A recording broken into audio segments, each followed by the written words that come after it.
جورا بحثا مدیا دا مردینا باکوری کردستان بکن کلوی داره قصر مالا حاجو هیا قصر مالا حاجو لبرانبری تانک و توپین عثمانیان خو گلکی را گرتنه لسر خوشبون و هر وها جهازا خوشی خو گلکی پراسنه امین هاجوره دیمن نوی خوشبون آوی جیروکا وی قصر جی راک هنه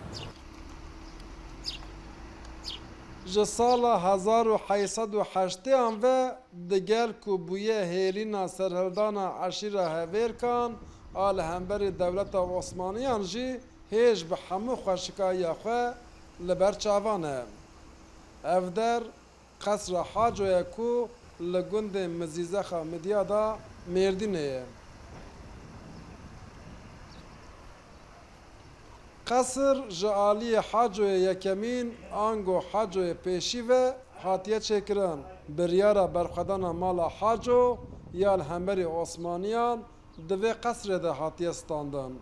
Topxaneyên Osmaniyan bi rojan ev qesr da neber topan. Wêran biye, şikest xwariye lê tu caran serî daneniye. Osmanî ji hev pelişîn li qesra Hacoyan hêjî li ciyê xwe ye. Tarîxa vê qesrê wextê got apêm Haco, Hacoyê birincî, Hacoyê pêşî Siryaniya anîne bir. Dêr bû ev der. Cih dane wa nav anîne nav xweş bi himaye bikin ji zilma mîr. Wî şaxî Divê dêrê de bûn piştre ev qesr ava kirin. Hacoyê pêşî. Êdî ev ziryeta Haco wextê serê wî jê kirin Hacoyê diduwa kê diya xwe de şeş mehî bû piştî bavê xwe çê bû. Desthelata Haco li vir ferah bûye, mezin bûye. Dewlet ji bo ku jê aciz bû, nedixwest ku ev desthilat ferah bibe, zêde bibe.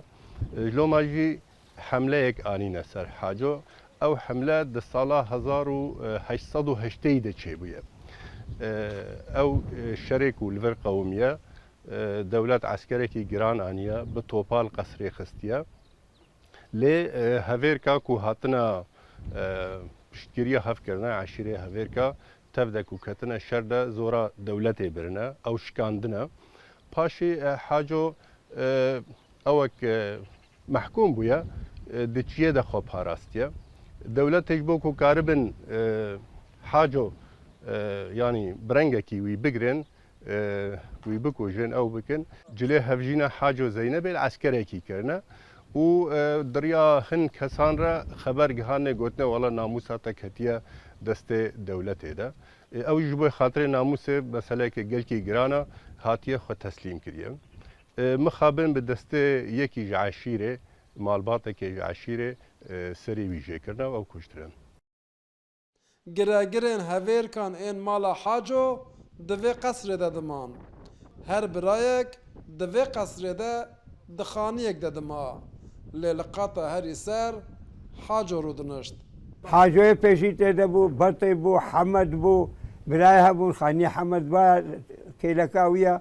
Xaniyê Betê jî kêleka ê Haco ye. Ev der ê Haco bû, ew tê de bûn. û pismamê me piştî got qesra Haco navê bû qesr, gotine wa jî heçî xanî dora we ava kir got qesrî. Her du di top lê ketin. û yek jî kê bî mirî binê qesra me ye. Vê qesrê şerekî hikûmet hate ser apêm Haco. û şerê xwe kirin. û berê topa hêjî kêvanin xaniyê me hene cihê berê topa. Ewa jî şerê xwe kir. Heta topa dewletê jî ji westandin. Avêtine çalekê. Şerê xwe dewam kirin. Heta got sağ bûn li ber xwe dan. Qesr jî kê wilo zirareke mezin û eweke meziyaneke mezin gihaye qesrê wî şerî de. Kuramê me ji ew efwek derket vegeriyan sala 1950 de ez behwer dikim vegeriyan îde ew qesr carkedî ava kirin li ser avakirin nû kirin qesr vala mabû gelek xirab bû mala amê me Elî Kêbatê wan ava kir qesr. جنوب نها جارك دي پشتیکو گلک شما ام درکتنا دروا چون اوروپا الوادرا نمان دیسا زاروک اپم علی که بطه احمد و نوزاد جارك دي قصر رستوره کرن وک ودیتی هنکی یعنی جارك دي رحله و گراندن